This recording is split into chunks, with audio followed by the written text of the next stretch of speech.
속에서 부르짖는 요나라는 제목으로 하나님 말씀을 나누겠습니다. 첫 번째는 회개의 부르짖음이 이 노래 속에 가득 차 있습니다. 회개의 부르짖음. 그냥 단순한 기도, 단순한 요구 뭐 이런 게 아니에요. 이거는 회개하는 거예요. 회개. 기도라고 하는 것은 보통 무엇을 해 주십시오라는 쪽으로 가는 게 그게 일상적인 기도라고 생각할 수 있지만은 실제로 이 기도 전편에 깔려 있는 내용은 뭐냐면 요나의 참회, 요나의 자기의 돌아봄, 자기 성찰, 자기 반성 이런 것들로 꽉 차 있는 것을 알 수가 있습니다. 그 요나는 이미 깨어 있는 사람이고 자각하는 사람이에요. 자기의 허물과 죄악이 무엇인지를 철저하게 이미 알고 있는 사람입니다. 우리 전편에 살펴본 대로 요나가 이미 나를 들어 바다에 던지라 하는 그 말 자체가 무엇을 의미한다고요? 자기 희생, 하나님 앞에서의 희생과 헌신을 얘기하는 거예요. 그건 단순한 회개를 넘어서는 걸 의미하는 겁니다. 2절 말씀을 먼저 우리 합독을 하도록 하겠습니다. 2절 같이 한번 합독합시다. 이르되 내가 받는 고난으로 말미암아 여호와께 불러 아뢰었더니 주께서 내게 대답하셨고 스올의 뱃속에서 부르짖었더니 주께서 내 음성을 들으셨나이다. 아멘. 보통은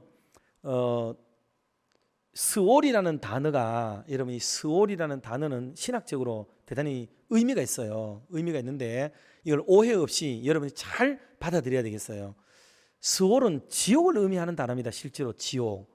그러나 이거는 지옥이라는 단어의 의미는 우리가 가지고 있는 개혁주의적 입장에서, 소위 말하는 신교 입장에서는 이게 지옥으로 해석을 합니다. 그러나 유대교와 천주교의 개념에서는 이것을 연옥으로 이해를 해요. 연옥으로.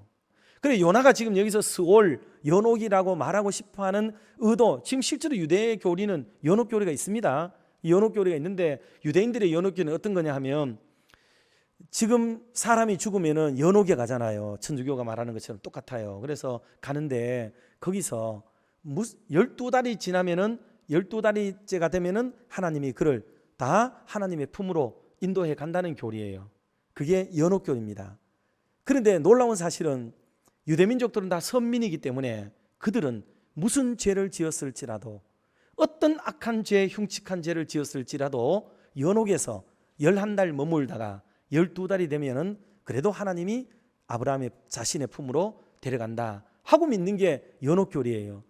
이 말의 의미는 어떤 의미냐 하면은 연옥에 떨어지는 순간부터 그가 자기를 위하여 기도할 수도 없고 자기를 위하여, 자기 구원을 위해 어떤 노력도 할 수 없다는 게 원래 연옥 교리의 핵심이에요. 그러니 하나님의 구원만을 기다려야 되고 하나님의 처분과 손길만을 기다려야 된다는 게 연옥 교리의 핵심인데, 천주교에는 여기다가 사람이 여기에다가 무엇인가 개입할 수 있는 여지를 집어넣은 거예요. 그래서 우리가 옥에 있는 자들, 연옥에 있는 자들을 위하여 기도하거나 헌금을 하면 그들이 올라간다는 교리로 바꿔버린 거예요, 이게. 그러니 유대교와 천주교는 늘 맥을 같이 하고 있다는 말을 누차례 드린 적이 있었는데 이렇게 결을 같이 가고 있는 겁니다.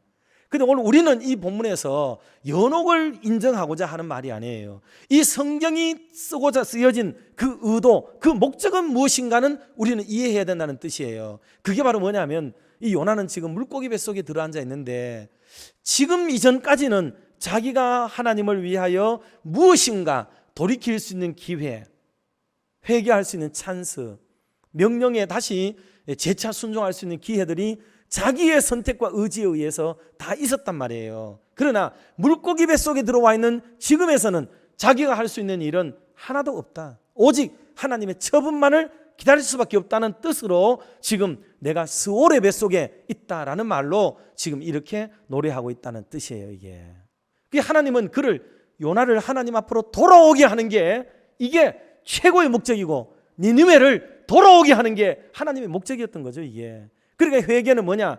회개는 아버지 집으로 돌아감이에요. 돌아감. 원래 내 있던 자리를 찾아서 돌아가는 것, 그게 바로 회개입니다. 회개. 회개는 눈물 징징대는 게 회개가 아니고 내 본연의 자리에 이탈되지 않고 원래의 자리로 돌아가서 내 사명을 감당하고 제대로 된 일을 감당하려고 하는 나의 포지션을 제대로 찾는 것. 여러분, 이게 참된 회개의 근거가 된다는 것을 보여주는 거예요. 요나의 깊은 회개와 믿음은 어디로 가느냐 하면 하나님께 대한 본 마음의 이해로 귀결됩니다. 그래서 하나님과 더불어 깊은 교제가 이제 나누어지게 되죠. 물고기 뱃속이지만은 어울리지 않는 장소지만, 그런데 하나님과의 장소는 때와 장소가 중요하지 않다는 게 진짜로 보여지는 겁니다. 이 상황에, 이런 형편에, 이런 모양새로 그렇게 하나님 앞에 앉더라도 하나님은 상천하지의 홀로 한 분이신지라, 어디에도 계시는 하나님, 깊음 속 바다 가운데도 물고기 뱃속 가운데도 계시던 하나님께서는 요나와 더불어 독대해서 요나에게 큰 사랑과 구원의 손길을 지금 베풀어주고 계시는 겁니다. 할렐루야. 그러니 사랑하는 성도 여러분, 오늘 저와 여러분들도 인생 속에서 이런 놀라운 은혜를 경험하게 되기를 바라고, 두 번째, 세 번째는 간략하게 말씀을 드리겠습니다. 철저한 죽음이에요. 철저한 죽음. 기독교의 또 하나의 중대한 교리가 완성이 되는 것은 뭐냐 하면, 더 이상 낮아질 수 없을 때까지 낮아짐에 일어나는 것들, 바로 그겁니다. 비하의 신분, 비천의 신분이 우리의 그것이고, 이 과정을 지나서 비로소 존귀의 신분과 승귀의 신분이 우리에게 뒤따라온다는 교리예요, 이게.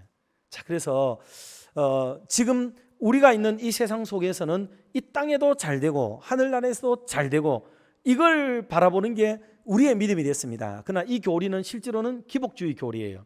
기복주의 교리는 이 땅에도 잘 되고 하나님의 나라도 잘 되고, 다 우리는 좋은 거를 먹고 싶고 좋은 거를 붙들고 싶은 욕심에서 비롯된 믿음이지, 성경적 믿음은 아니에요. 비록 이 땅에 잘 될 수는 있어요. 잘 될 수는 있는데, 그 잘됨 이전에는 항상 보면은 꼬꾸라지고 무너지고, 더 이상 낮아질 수 없을 때까지 나의 자존심을 뭉개고 내 가진 것을 떨어뜨리고 나를 철저하게 굴복시키는 어떤 단계가 우리에게 오고서, 그 뒤에 찾아오는 성공, 승리, 이런 것들이 왔을 때 기독교적 입장에서 좋은 것이라고 볼 수가 있는 겁니다. 그러지 않으면 여러분 조심해야 됩니다. 언젠가는 한 방에 무너집니다. 한 방에. 그거는 손가락 하나 움직이는 것처럼 한 방에 하나님이 끝장을 내버리기 때문에 여러분 늘 주의하시고, 그런 질곡의 구렁텅이를 경험하지 않고 우리가 승승장구했다, 여러분 이건 정말 위험한 겁니다.